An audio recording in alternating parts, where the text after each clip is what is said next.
Good morning, good afternoon, good evening. I'm Denise Riles, and you're watching Out Here in the Redwoods. Today, ladies and gentlemen, we are out in the Humboldt Botanical Gardens. Take a look at all this. Isn't this gorgeous? And this is 44 acres of loveliness. It's so good to be out here. It smells so fresh. Come on down and check it out for yourself and bring the whole family. There's a lot around here, and the cameras just don't do it justice. But today, ladies and gentlemen, I am with a very good friend. And he has been a storyteller, a main fixture of our community for 33 years. May I please present Mr. Seabury Gould? Hello! Hello! Hi, come Denise. here, give me a squinch. All right. Great to see you. You too. Now, 33 years, Seabury. Of storytelling. Of storytelling. And I'm glad to get to sit here with you because we know each other, but I really don't know you. I love doing this just because of that. Yeah. And you have a CD called Times and Places, Fairy Tales and Traditional Stories from Ireland, India, and etc. Yeah. What is the etc.? Where else does that come from? Well, there's fairy tales and also Native American stories on that CD. And music interwoven into the stories. So it's one of the things that I like to do is take music and storytelling and interweave the music like that. Also with poetry of Rumi, I've done that. Oh. I've recorded Rumi poetry and then recorded world music, eclectic music, and blended it with the music. And I'm sure you get asked this all the time, but when did you decide to become a musician and storyteller? Well, I decided to become a musician in my early 20s, and I was considering a short list of possible careers, but it seemed like playing music and teaching music would be my journey, would be my life's work. And so by the time I was 21, I was feeling pretty clear about that. My daughter was born when I was 25, and within a year or two of her starting to be able to understand language at all, I was already telling her stories. Aww. So I started storytelling just with her at a very tender young age. And then within a year or so after that, was telling stories to people, to audiences. And even I once told a story at the National Storytelling Festival in Jonesboro, Tennessee. Oh, what story did you tell for Tennessee? The Lad with the Goat Skin. That sounds funny. It's a funny Irish story, that one. Yeah. So you have been a fixture, and you have gotten song circles together. You have a jam session once a month on Sundays at Gallagher's. Yeah. The best place in the world, people. Go to Gallagher's and hear these guys. And you play there every Thursday night. I play there every Thursday night with an amazing young fiddler, Evan Morden, and it's really fun playing those tunes and singing Irish songs and other Celtic songs. And yeah, the open Irish music session is the second Sunday of each month at Gallagher's, and it's open to people who'd like to come and play Irish music. Yeah. Now, what funniest memory do you have when you're in front of an audience and you're telling a story?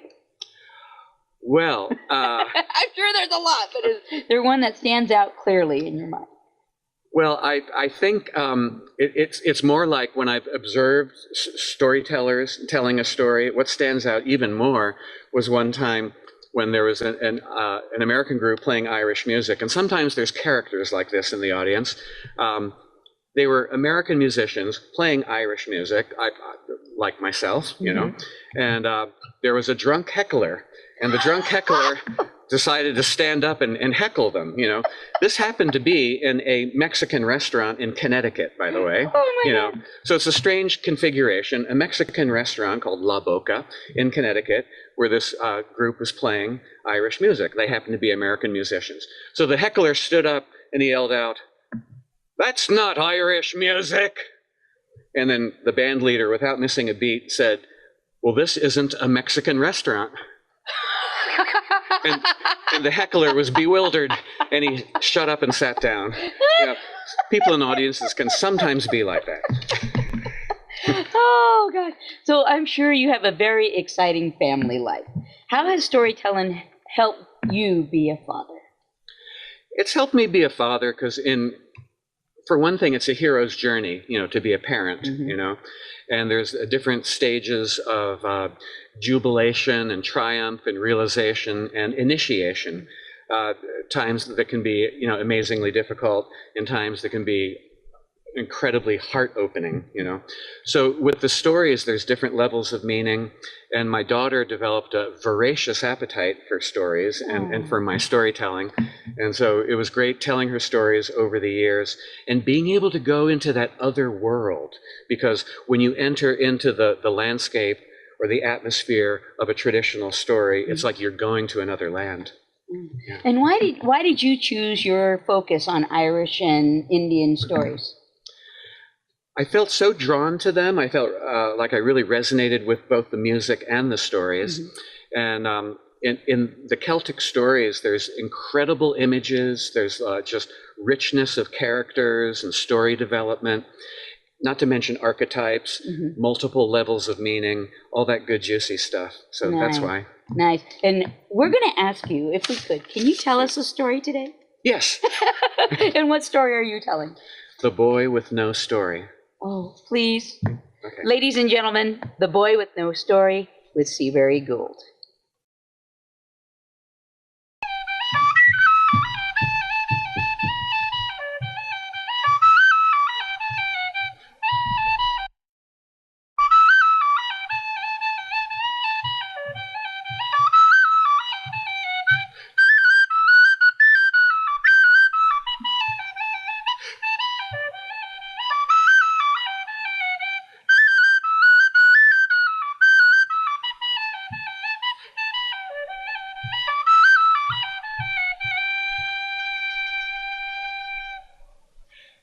It was once upon a time, a long time ago, or once inside a time, or once beneath a time, not in this place, but in another place, in a land beyond this land, beyond the land beyond this land, in Ireland.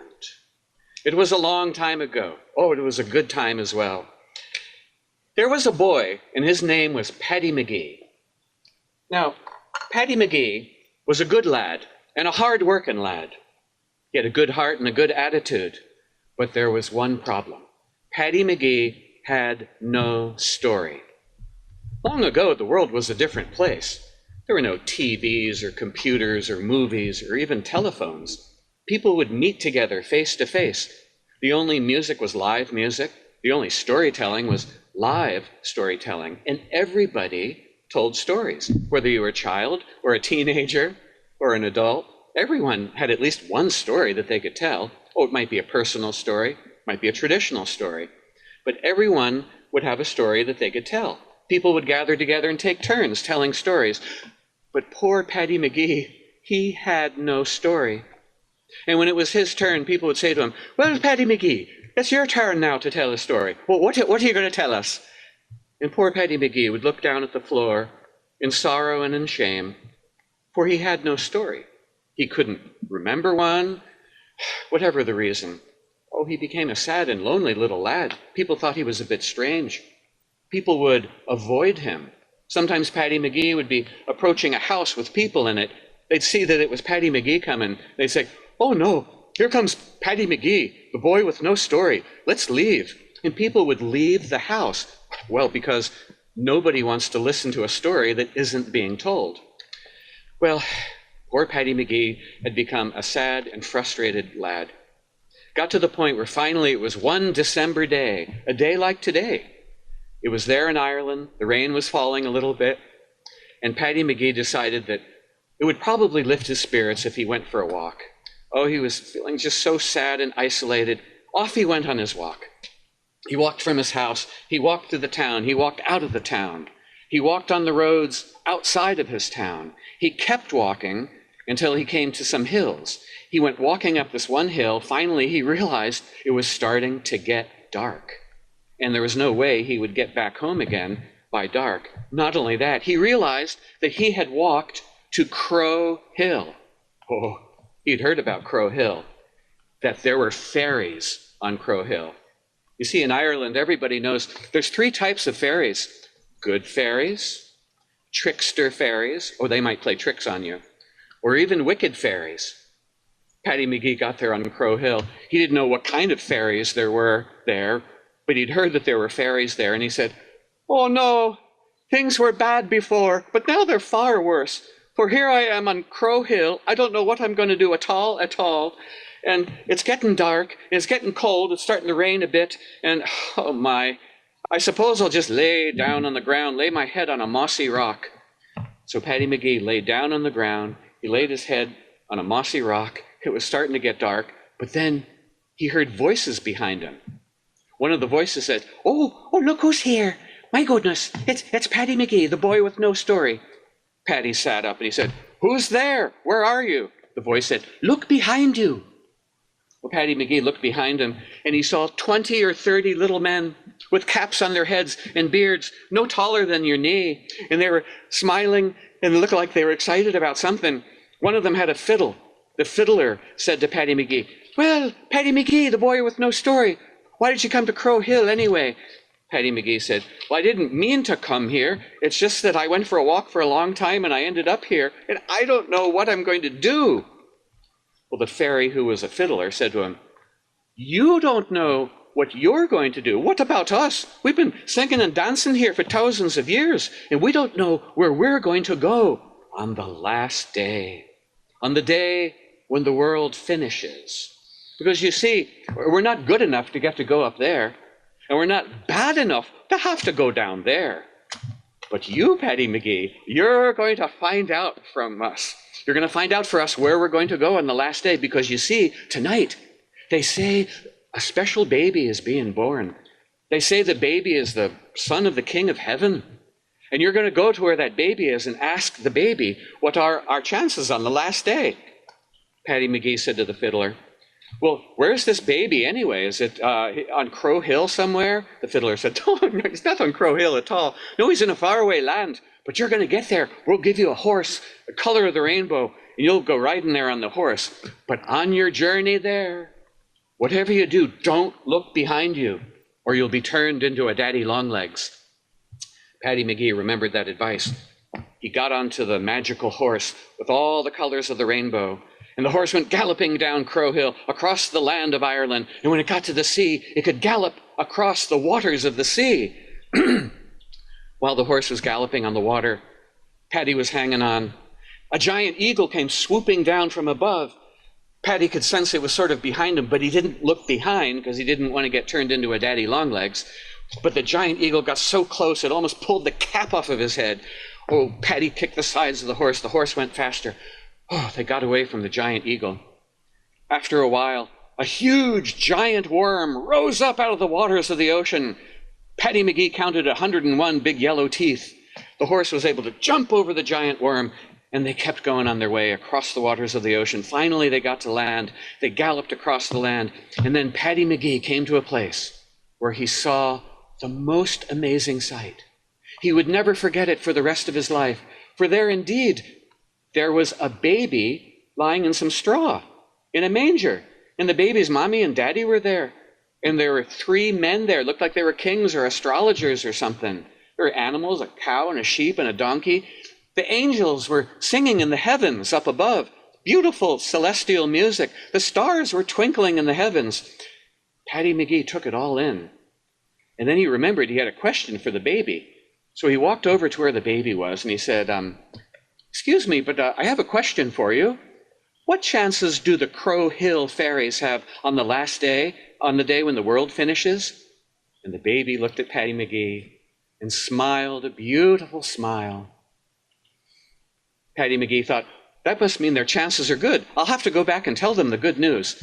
So Paddy Mcgee got back on the horse, the color of the rainbow, and the horse went galloping across the lands, across the waters of the oceans, back to Ireland, across the lands of Ireland, back to Crow Hill. And when they got to the top of Crow Hill, Paddy Mcgee got off of the horse. The fairies gathered round, and the fiddler said to Paddy Mcgee, "So, Paddy Mcgee, what news?" And Paddy Mcgee said, "Good news." And the fiddler said, Yahoo! And the fiddler picked up his fiddle and he picked up his bow and he started to play a reel. And